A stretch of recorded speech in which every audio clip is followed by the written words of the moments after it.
नमस्कार, स्वागत है आपका। मैं हूं आपके साथ करिश्मा राय तंवर और बात करेंगे उत्तर प्रदेश की कुछ खास और अहम खबरों की। शुरुआत एक बड़ी खबर के साथ करते हैं। आपको बता दें कि प्रियंका गांधी ने योगी सरकार को जमकर घेरा है। बड़ी और अहम अपडेट इस समय एक बार फिर से योगी सरकार पर हमलावर हुई प्रियंका गांधी और प्रदूषण और किसानों को लेकर योगी सरकार पर कई सवाल प्रियंका गांधी की तरफ से उठाए गए हैं। तो बड़ी अपडेट इस समय आपको बता दें कि प्रियंका गांधी ने कहा कि किसान का वोट कानूनी, उन्होंने कहा कि किसान का वोट कानूनी, किसान का धान कानूनी, तो आखिर किसान की पराली गैर कानूनी क्यों है। इसी के साथ एक बार फिर से प्रियंका गांधी ने किसानों के मुद्दे पर और साथ ही प्रदूषण के मुद्दे पर योगी सरकार को घेरा और साथ ही उन्होंने कहा कि क्या प्रदूषण के लिए सिर्फ किसान जिम्मेदार है, प्रदूषण फैलाने के असली जिम्मेदारों पर कार्रवाई कब होगी। इसी के साथ प्रियंका गांधी ने यह भी कहा कि किसान का वोट कानूनी है, किसान का धान कानूनी है, तो आखिर फिर किसान की पराली गैर कानूनी क्यों है। तो ये बड़े सवाल प्रियंका गांधी की तरफ से उठाए गए और उन्होंने क्या ट्वीट किया था वो बताते हैं। क्या प्रदूषण के लिए सिर्फ किसान जिम्मेदार है, प्रदूषण फैलाने के असली जिम्मेदार पर कार्रवाई कब होगी। किसान का वोट कानूनी, किसान का धान कानूनी, किसान की पराली गैर कानूनी। उत्तर प्रदेश सरकार ने सहारनपुर में किसानों को जेल में डाला, उन्हें छुड़वाने के लिए कांग्रेस के साथियों का धन्यवाद। यह ट्वीट किया गया था प्रियंका गांधी की तरफ से योगी सरकार को घेरते हुए, जिसमें उन्होंने प्रदूषण के साथ ही किसानों के मुद्दे को उठाते हुए योगी सरकार को घेरा है। और इसी खबर पर ज्यादा जानकारी के साथ हमारे संवाददाता संजीव कपासिया इस समय जुड़े हुए हैं। संजीव, जिस तरीके से लगातार उत्तर प्रदेश में भी प्रदूषण का स्तर बढ़ता जा रहा है और पराली सबसे बड़ी समस्या बताई जाती है और इसी को लेकर कई किसानों को गिरफ्तार भी किया गया था, ऐसे में अब किसानों के मुद्दे को लेकर प्रियंका गांधी एक बार फिर से योगी सरकार पर हमलावर है। बिल्कुल, देखिए करिश्मा, उत्तर प्रदेश में प्रियंका गांधी लगातार कांग्रेस की खोई हुई जमीन तलाशने की कोशिश कर रही हैं। छोटे से बड़े मसले पर उत्तर प्रदेश सरकार को घेरने का कोई मौका वह चूकती नहीं है। अब किसानों के मुद्दे पर उन्होंने उत्तर प्रदेश की योगी सरकार को घेरा है। उन्होंने कहा कि घरेलू जो बिजली के बिल हैं उनमें 500% और किसानों के बिजली के बिलों में 126% की बढ़ोतरी हुई है। उन्होंने साफ तौर पर कहा कि जो स्मार्ट मीटर लगाए गए हैं उसमें 400 से 500 से ज्यादा रीडिंग आ रही है। तो आपको बता दें कि पूरी तरीके से स्मार्ट मीटिंग को लेकर उत्तर प्रदेश के ऊर्जा मंत्री श्रीकांत शर्मा ने उस कंपनी पर बैन लगाया था और उसको मीटर लगाने से रोक दिया था। लेकिन फिर भी जिस तरीके से जनता पूरी तरीके से प्रताड़ित हो रही है बिजली की रीडिंग को लेकर, उस पर प्रियंका गांधी ने प्रदेश सरकार को घेरने की कोशिश की है। उन्होंने साफ तौर पर कहा कि उत्तर प्रदेश के किसान जिनसे अपने खेतों की सिंचाई करते हैं ट्यूबवेल, वो उनकी सरकार के समय में 200 से 300 रुपए प्रति माह जाते थे, जबकि योगी सरकार में जो किसानों को अपने एजेंडे में रखती है, जो किसानों की बात करती है, जो अंतिम पायदान पर खड़े व्यक्ति के चेहरे पर मुस्कुराहट की बात करती है, उस भाजपा सरकार में 1000 से 1200 रुपए प्रति माह किसान को बिजली के एक ट्यूबवेल का देना पड़ रहा है। लेकिन संजीव, जो प्रियंका गांधी की तरफ से किया जा रहा है, जाहिर सी बात है वो विपक्ष में है, सरकार को घेर रही हैं और अपना मुद्दा उठा रही हैं। लेकिन अगर पराली की बात की जाए तो इस समय लगातार प्रदूषण जो बढ़ता जा रहा है, किसानों के लिए भी कहीं ना कहीं समस्या है कि अगर वो पराली जलाएंगे नहीं तो उसका क्या करेंगे। तो क्या लगता है कि ये जो सवाल 3 उठाए गए हैं प्रियंका गांधी से उनकी तरफ से कि किसानों का अगर वोट कानूनी है, किसानों का धान कानूनी है, तो आखिर पराली गैर कानूनी क्यों है। देखिए करिश्मा, कल हमने उत्तर प्रदेश के कृषि मंत्री सूर्य प्रताप शाही से इस पर बात की थी। उन्होंने कहा था कि किसान पराली को खाद के रूप में तब्दील करें, इसके लिए तमाम जो कृषि यंत्र हैं उनको छूट पर या सब्सिडी पर उत्तर प्रदेश की सरकार उपलब्ध करा रही है।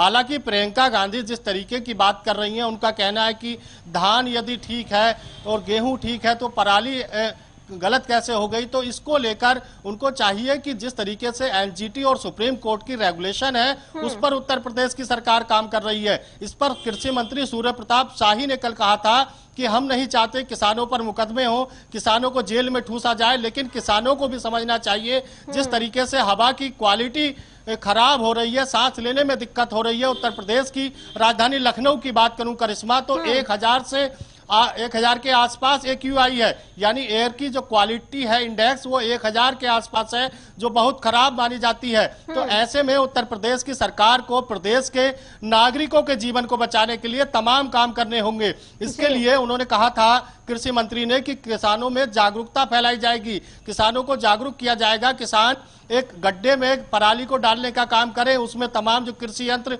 सरकार सब्सिडी पर उपलब्ध करा रही है उनसे ऑर्गेनिक खाद में तब्दील करें, उसमें खेती की जो क्वालिटी है, जमीन की जो क्वालिटी है उसको बढ़ाने का काम करें। उन्होंने कहा कि कल बताया था उन्होंने करिश्मा हमसे कि जब आप पराली को जलाते हैं तो जो कृषि मित्र कीड़े होते हैं उनका वो नष्ट हो जाते हैं, तो इससे किसानों को दिक्कत होती है। सरकार की तरफ से बताई जा रही हैं कि किसानों को दी जा रही हैं, लेकिन अब ये धरातल पर कितनी मिल रही है ये बड़ा सवाल बना हुआ है। खैर, बहुत बहुत धन्यवाद संजीव तमाम जानकारी के लिए। और बढ़ते हैं आगे, बात करते हैं अगली खबर की। मुरादाबाद पहुंची फायर ब्रांड नेता साध्वी प्राची ने इस्लामिक आतंकवाद को खत्म करने के लिए कुरान पर ही पाबंदी लगाने की बात कही। दरअसल उन्होंने पाकिस्तान में सिखों के गुरु नानक साहेब की जन्मस्थली से सिखों के हाथों से छीने जाने पर अपनी प्रतिक्रिया दी। और वहीं लव जिहाद के मामले में हो रही बढ़ोतरी पर उन्होंने कहा कि लव जिहाद हिंदुस्तान में एक सोची समझी साजिश के तहत चल रहा है। लव जिहाद के लिए विदेशों से फंडिंग की जा रही है। देखिए, लव जिहाद हिंदुस्तान के अंदर एक सोची समझी साजिश है और एक बहुत बड़ा षड्यंत्र, आज से नहीं बहुत पुराने जमाने से ये षड्यंत्र चल रहा है। मदरसों में ये पढ़ाया जाता है, विदेशों से फंडिंग हो रही है। ब्राह्मण की लड़की होगी तो 25 लाख लव जिहाद में फंसा करके जो लाएगा उसको मिलेंगे। क्षत्रिय की लड़की होगी तो 20 लाख, वैश्य की होगी तो 15 लाख और शूद्र की होगी तो 10 लाख। तो योजना के तहत ये चल रहा है हिंदुस्तान के अंदर। और इस समय पूरे देश के अंदर ये लव जिहाद बड़ी तेजी के साथ, पहले तो बहला फुसला करके कलावा बांधते थे, तिलक लगाते थे, डब्बू और बब्बू पप्पू नाम रखते थे। अब तो सरेआम अगर लड़की धर्म परिवर्तन नहीं करती जबरदस्ती तो उसको मौत के घाट उतारा जा रहा है। इस पर कड़े से कड़ा कानून बनना चाहिए। लव जिहादी को ना अपील होनी चाहिए, ना सुनवाई होनी चाहिए, केवल धुकाई होनी चाहिए ताकि 72 हूरों के उन्हें दर्शन हो सके। ये इस्लामिक आतंकवाद जब तक कुरान पर प्रतिबंध नहीं लगेगा तब तक ये खत्म नहीं हो सकता। वहीं बदायूं के आरटीओ ऑफिस में बड़ी लापरवाही सामने आई, जहां पर एक गोपनीय स्टॉक रूम बनाया गया जिसमें अति महत्वपूर्ण रिकॉर्ड को रखा जाता है। लेकिन बदायूं में तो महिला और पुरुष शौचालय को गोपनीय स्टॉक रूम बना दिया गया, जिसके चलते जरूरी कागजात और दस्तावेज आम लोगों के पैरों तले रौंदे देखे गए। इस बारे में ज्यादा जानकारी हासिल की हमारे बदायूं संवाददाता विपिन यादव ने। उत्तर प्रदेश की योगी सरकार लगातार अधिकारियों को या कर्मचारियों को नसीहत दे रही है कि कहीं ना कहीं जो काम में जो लापरवाही है उसको ना बरता जाए, लगातार जो काम है वो ठीक तरीके से किया जाए। लेकिन ताजा मामला हम कुछ तस्वीरों के माध्यम से आपको दिखाएंगे। ताजा मामला जनपद बदायूं के ARTO ऑफिस का है, जहाँ पर किस तरीके से सारी जो लापरवाही है वो सारी सामने निकल के आ रही है। जहाँ का एक जो 2 बाबुओं के सहारे पूरा ARTO ऑफिस चल रहा है। और दूसरा हम आपको बता दें जानकारी के लिए कि वो जो बाबुओं का जो बाबू है उस ऑफिस में वो बेचारे काम नहीं कर पाते, क्योंकि काम का ओवरलोडिंग है, इसके चलते हुए काम नहीं हो पा रहा है। और बात ये हो रही है लापरवाही की कि जहाँ जो महिला का और जो पुरुष का जो शौचालय है उसको स्टॉक रूम बना दिया गया है। हालांकि इतना गोपनीय चीजें जो होती हैं वो स्टॉक रूम में रखी जाती हैं, लेकिन स्टॉक रूम हम तस्वीरों में आपको दिखा रहे हैं किस तरीके से जो शौचालय जो शौचालय को बना दिया गया। शौचालय की गंदगी है, उस गंदगी के उसमें जो है उसको बना दिया गया है। लगातार जो फाइलें हैं वो कहीं ना कहीं पैरों से रौंदी जा रही है। तमाम जो लोग आम लोग हैं या जो तमाम दलाल हैं, बगैर दलाल के कोई कार्य ARTO ऑफिस में नहीं हो पा रहा है। तमाम दलाल लोग हैं वो उसमें जाकर जाते हैं, जो फाइल मन में आती है उसको उठाकर और अपना काम करा के चलते बनते हैं। और दलाली की अगर बात की तो अभी पिछले हफ्ते ही जिलाधिकारी कुमार प्रशांत ने यहाँ पर छापेमारी भी की थी। उसके दौरान पूरा हड़कंप मच गया था और सारे जितने भी जिन लोगों के 3 नंबर लगे हुए थे उन सबको वहां से भगा दिया गया था और तमाम लैपटॉप वगैरह तमाम सामान जब्त किया था। लेकिन अब भी लापरवाही की बेइंतहा हो गई है। ARTO ऑफिस के रिकॉर्ड रूम में लगातार फाइलें जो हैं, जो बहुत ही बेशकीमती फाइलें हैं, जो तमाम जो कागजात हैं, जो तमाम दस्तावेज हैं गाड़ियों के, जो वाहनों के, वो सब पैरों तले रौंदे जा रहे हैं। अब देखना हो इस खबर के बाद में ARTO ऑफिस के जो कर्मचारी अधिकारी है उसमें क्या संज्ञान लेते हैं। कैमरा पर्सन आशीष के साथ JK24 न्यूज के लिए बदायूं से विपिन। लखीमपुर खीरी के निघासन कोतवाली क्षेत्र के रकेहटी गांव की एक बैंक के शाखा प्रबंधक का ग्रीन कार्ड बनाने को लेकर कमीशन मांगने का ऑडियो वायरल हुआ।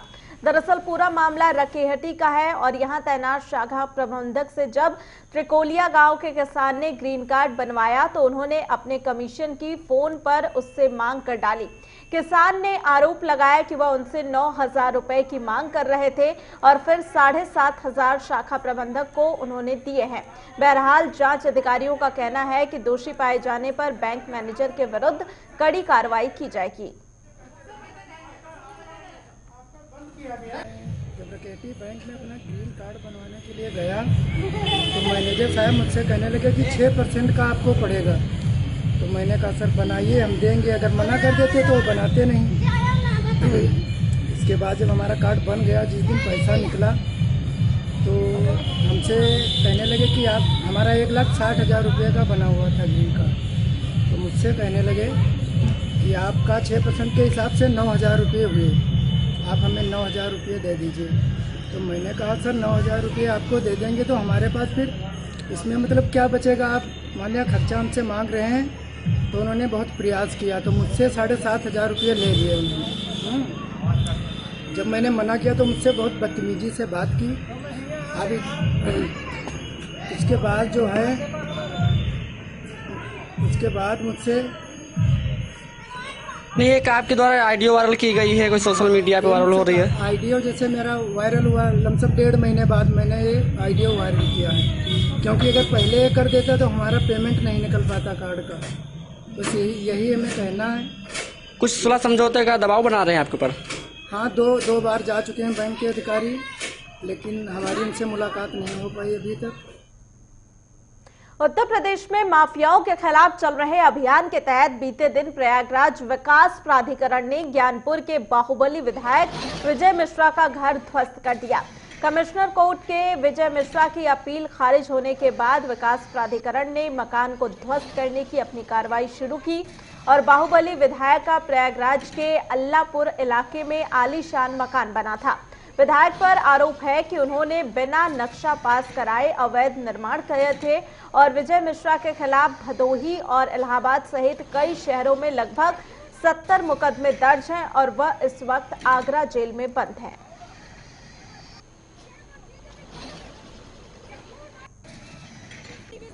मिलना चाहिए। हमारे हाई कोर्ट कहती है भाई डेथ और डिमोलिशन का, तो हम अर्जेंट मैटर सुनेंगे। नाम बताइए कौन है? मैं मिस्टर विजय कुमार मिश्रा MLA के डॉटर हूँ, advocate Reema Pandey. And being from the legal system, being from the legal fraternity, I feel so bad. क्या आपत्ति है आपकी? अरे आपत्ति क्यों नहीं है भाई, जब हाई कोर्ट हमें रिवीजन का टाइम हमें मिलना चाहिए, बस इतनी आपत्ति है। एडीए को क्यों इतनी जरूरी पड़ी है कि हमारी बिल्डिंग आज ही टूटे? किस लिए? क्या आज ही टूटे? आज ही टूटे। If they have nothing in personal, बताइए जरा क्यों इतने इंडिया एडीए इंटरेस्टेड है, क्यों इतने पुलिस और कमिश्नर? उत्तर प्रदेश बेसिक शिक्षा विभाग में अनामिका कांड के बाद लगातार नटवर लाल शिक्षकों के फर्जीवाड़े का खुलासा हो रहा है। इस बार बस्ती जिले के एक ऐसे नटवर लाल से शिक्षक बने शख्स का खुलासा हुआ जिसने सहायक अध्यापक की परीक्षा खुद न देकर किसी और से दिलवाई और परीक्षा पास कर गया। जब ज्वाइनिंग की बारी आई तो स्कूल में कोई और पहुंच गया। इस मामले का खुलासा तब हुआ जब फर्जी अध्यापक का प्रवेश पत्र उसके साथी ने देखा। फिलहाल इस पूरे मामले को लेकर बेसिक शिक्षा विभाग ने कार्रवाई के लिए पत्र भेजा है और साथ ही ये भी बताते चले कि बेसिक शिक्षा में सहायक अध्यापक भर्ती परीक्षा शुरू से ही विवादों के घेरे में रही है। वो मेरी पुरानी फोटो है 15-16 की, वही फोटो हमने अपने भाई को फॉर्म भरने वही गया था तो उसने फिलअप कर दिया था। तो मैच तो नहीं हो रही है फोटो? बिल्कुल नहीं, हम पहले थोड़ा सा मोटे थे, हेल्दी थे, थोड़ा सा डाउन हो गए हैं, बस और कोई अंतर नहीं है। बाकी मैं ही हूँ, कोई समस्या नहीं है। किस पद पे आपने ज्वाइन किया और कहाँ पे? हमने सहायक अध्यापक पद पे ज्वाइन किया है कुर्सिया ब्लॉक में और स्कूल का नाम है बढ़िया राजा। हाँ, अभी तत्काल में पता चला है कि उसकी फ़ोटो और नियुक्ति पत्र में कुछ अलग है, परीक्षा बीटीसी का जो दिया था उसमें कुछ अलग है।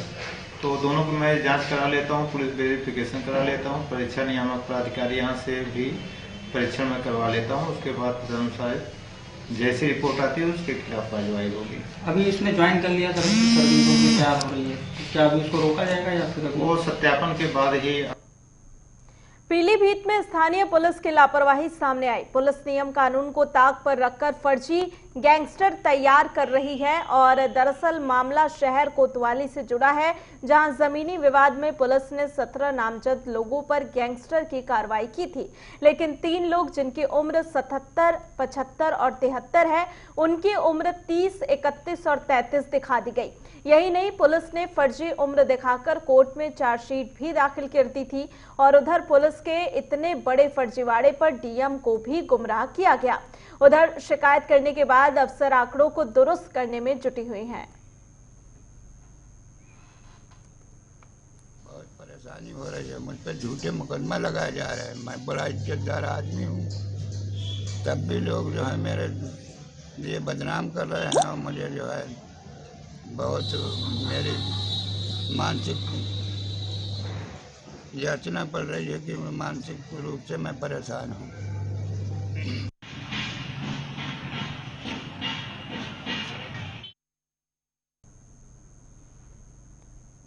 बहराइच में अखिल भारतीय विद्यार्थी परिषद ने महाविद्यालय के बाहर महाराष्ट्र सरकार का पुतला फूंका। उन्होंने पत्रकार अर्णव गोस्वामी की गिरफ्तारी को लेकर अपना विरोध दर्ज कराया और दर्जनों छात्रों ने सड़क पर उतरकर महाराष्ट्र सरकार का पुतला फूंका और सरकार विरोधी नारेबाजी की।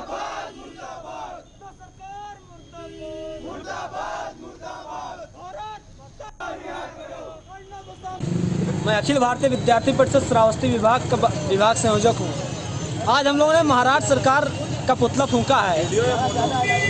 महाराष्ट्र सरकार ने जिस तरह से कल सुबह 6 बजे भारत देश के सबसे प्रसिद्ध पत्रकार अर्णव गोस्वामी पे जिस तरह से बर्बरतापूर्वक बदतमीजी का रवैया अपनाया, उसी के विरोध में आज विद्यार्थी परिषद ने पुतला फूंका है। आपकी मांगे नहीं करेंगे तो क्या करेंगे? अगर हमारी मांगे महाराष्ट्र सरकार और केंद्र सरकार नहीं पूरी करती तो विद्यार्थी परिषद पूरे भारत देश में चरणबद्ध तरीके से उग्र आंदोलन करने पर बाध्य होगी। प्रतापगढ़ में जमीनी विवाद को लेकर 2 पक्षों में जमकर लाठी डंडे चले और दोनों पक्षों से लगभग दर्जन भर लोग घायल हो गए। मारपीट में 2 लोग गंभीर रूप से घायल हो गए, जिन्हें इलाज के लिए जिला अस्पताल में भर्ती कराया गया। मारपीट का वीडियो सोशल मीडिया पर वायरल हो रहा है। देखा कैसे मारते हैं।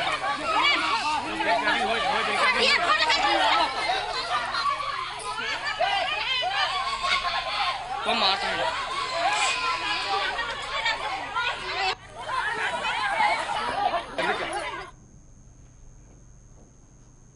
वहीं बाराबंकी जिले के गांव खुर्दमऊ में एक नाबालिग अंधविश्वास की बलि चढ़ गई। ढोंगी तांत्रिक के बहकावे में आकर व्यक्ति ने अपनी नाबालिग बेटी की बलि दे दी और गुपचुप तरीके से उसे दफना भी दिया। बेटी की बलि चढ़ाए जाने से पूरे गांव में कोहराम मच गया, जिसके बाद पत्नी ने पुलिस थाने में शिकायत कराई। फिलहाल पुलिस ने शव को निकालकर उसे पोस्टमार्टम के लिए भेज दिया और रिपोर्ट आने के बाद अगली कार्रवाई करने की बात कह रही है। हुआ झाड़ फूका लड़की का माँ डारी हम मिला थे, पहले मारे जा रहा का छोड़ के। और कौन था साथ में? अब 3 जने रहे। कौन कौन था?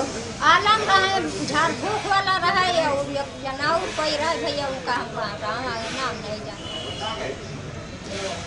जनपद बाराबंकी के थाना बदौसराय में ग्राम खुर्दमऊ में एक सूचना प्राप्त हुई है। वहां रहने वाला एक व्यक्ति मोहम्मद आलम, जिसने अपनी पत्नी के इलाज के दौरान अपनी 10 वर्षीय बेटी के साथ मारपीट की है।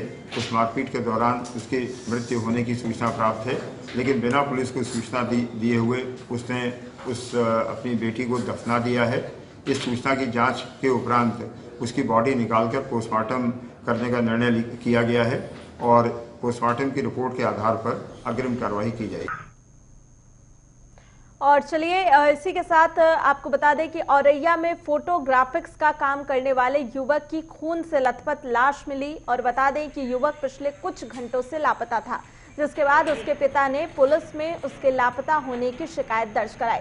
पुलिस ने शिकायत के आधार पर जब कार्रवाई की तो युवक का शव उसी मकान के अंदर पड़ा हुआ मिला जहां पर वह काम करता था और दरवाजे को बाहर से ताला लगाकर बंद किया गया था। फिलहाल पुलिस मामले की छानबीन कर रही है। थाने पे आए कई लोगों के साथ में और ये बताया कि उनका लड़का विनय जो यहाँ पे लैब चलाता है, फोटो मिक्सिंग वगैरह का काम करता है, कैसे डेवलप करता है शादियों वगैरह में, वो कल से आया था जब से काम पे, उसके बाद घर नहीं वापस आया। तो सूचना पर तत्काल विश्वास करके जब यहाँ पर आया गया तो लड़के का मोबाइल अंदर ऑन था, कॉल करने से घंटी जा रही थी, शंका हुई तो दरवाजे को तोड़ा गया तो अंदर विनय की डेड बॉडी मिली है और सिर पर लग रहा है किसी ब्लंट ऑब्जेक्ट से, हार्ड ऑब्जेक्ट से प्रहार किया गया है, इससे उसकी मौत हुई है। परिजन पूछने पे बता रहे हैं कि कल शाम को बात हुई थी 8 बजे के आसपास और बता रहा था किसी काम से वो निकलने वाला है, हो सकता है लेट हो जाए तो आने में देर होगी, यहीं रुक जाएगा। ये लोग ये विश्वास करके कि वहीं रुक जाएगा, काम ज़्यादा हो गया तो फिर रात में नहीं खोले। सुबह उसका मोबाइल उठ नहीं रहा था और उसके साथ में कौन लड़का था उसका मोबाइल स्विच ऑफ आ रहा था। सारी परिस्थितियों को दृष्टिगत रखते हुए प्रतापगढ़ के मिर्जापुर चौहारी गांव का एक वीडियो वायरल हो रहा है जिसमें आस्था के नाम पर अश्लीलता परोसी गई। रामलीला के दौरान मंच पर बार बालाओं ने अश्लील गाने पर डांस किया और इसमें कई स्थानीय लोग भी नजर आए। इस पूरे कार्यक्रम के दौरान स्थानीय प्रशासन और पुलिस अनजान बनी रही। हालांकि वीडियो 3 दिन पुराना बताया जा रहा है।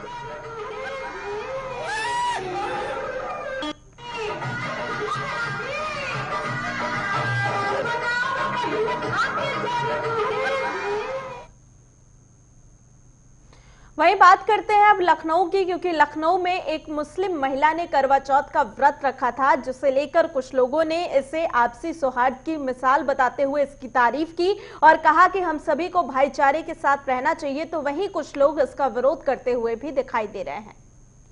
इसमें राजधानी लखनऊ के मलिहाबाद में हम खड़े हैं। हम आपको बता दें कि 2 दिन पहले करवा चौथ का व्रत यहाँ पे मुस्लिम समुदाय की महिला गुलनार ने रखा था, जिसको लेकर इस्लाम धर्म द्वारा मुद्दों को उछाला जा रहा है। उसमें यह भी कहा गया है कि हमारे इस्लाम में ऐसा नहीं है कि किसी हिंदू समुदाय के व्रत को रखा जाए। इसके बातचीत करने के लिए हमारे साथ गुलनार जी मौजूद हैं और उनके पति जी मौजूद हैं। आइए इनसे हम बात करते हैं कि जो आपने करवा चौथ का व्रत रखा, ये व्रत कैसा रहा और जो समुदाय के लोगों द्वारा आज सवाल खड़े किए जा रहे हैं, इस पे क्या कहना चाहते हैं?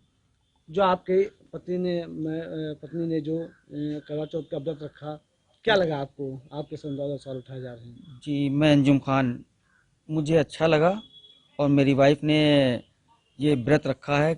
इनकी व्रत रखने की ये तमन्ना थी, ये पूरी हो गई है तमन्ना, और आगे भी अगर ये रखना चाहें तो ये रख सकती हैं। लेकिन आपके इस्लाम धर्म जो मौलाना जी कह रहे हैं कि ये गलत है। गलत हमारे हिसाब से नहीं है। ये व्रत रखा है।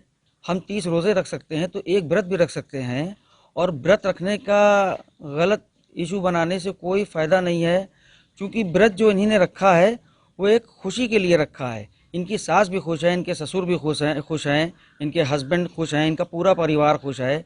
इन्होंने धर्म परिवर्तन नहीं किया है जो सबको बुरा लग रहा है। इसमें बुरा लगने वाली कोई बात नहीं है। हमारा धर्म इस्लाम है और रहेगा। और जो लोग हमारे मिलने वाले मित्र हैं, हमारी वाइफ के जो साथ पढ़े हुए हैं, उन्होंने भी अपने हमारे रमज़ान में रोज़े रखे हैं, और रक्षाबंधन में हम राखी भी बांधते हैं। और हमारे जो पड़ोसी हैं, दोस्त हैं हमारे, वो सब हमारे वहाँ ईद में, बकरीद में आते हैं, और हम उनके वहाँ होली में भी जाते हैं। तो इसमें कोई इशू बनाने की ज़रूरत नहीं है, कोई बुरा मानने की ज़रूरत नहीं। किसी को भी बुरा जब माना जाता है जब हम धर्म अपना परिवर्तन करते हैं, वो हमने नहीं किया है। आपको जब आपने करवा चौथ का व्रत रखा तो आपको कैसा लगा, क्या महसूस हुआ? हमने करवा चौथ का व्रत रखा, हमें बहुत अच्छा लगा, हमारे हस्बैंड को बहुत खुशी हुई, और इसमें कोई इतनी बड़ी बात नहीं है। इशू बना दिया गया, हमने ये सोचा भी नहीं था कि इतनी बड़ी बात हो जाएगी, वरना हम ये रखते ही ना। तो आप सीधे पर देखें इन लोगों को परिवार के लोग भी खुश हैं और इनका कहना है कि जो इशू बनाया जा वो गलत तरीके से बनाया जा रहा है। ये जो भाईचारा है कहा जाता है या गंगा जमुनी तहजीब जो है एक बहुत ही अच्छी मिसाल के रूप में माना गया है, लेकिन उसके बावजूद जो लोग सवाल खड़े कर रहे हैं कि करवा चौथ का व्रत रखना गलत है, ऐसा जबकि इनके परिवार के सभी लोग इस व्रत से खुश हैं और ये कह रहे इनके हस्बैंड द्वारा भी कहा गया कि हर साल व्रत रखेंगे। जबकि होली दीपावली आती है तो हम लोग हिंदुओं के घर जाते हैं और भाईचारे के हिसाब से हम लोग एक साथ मिलजुल के रहना चाहते हैं और जिन लोगों द्वारा भी इशू बनाया जा रहा है वो गलत तरीके से आ जाए। हमने कोई धर्म परिवर्तन नहीं किया, सिर्फ करवा चौथ का व्रत रखा है। ऐसे में जो भी सवाल खड़े किए जा रहे हैं वो गलत हैं। जेके न्यूज़ से विजय शुक्ला, लखनऊ। तो इसी के साथ फिलहाल के लिए इस बुलेटिन में इतना ही। देश और दुनिया की तमाम खबरों के लिए आप बने रहिए हमारे साथ।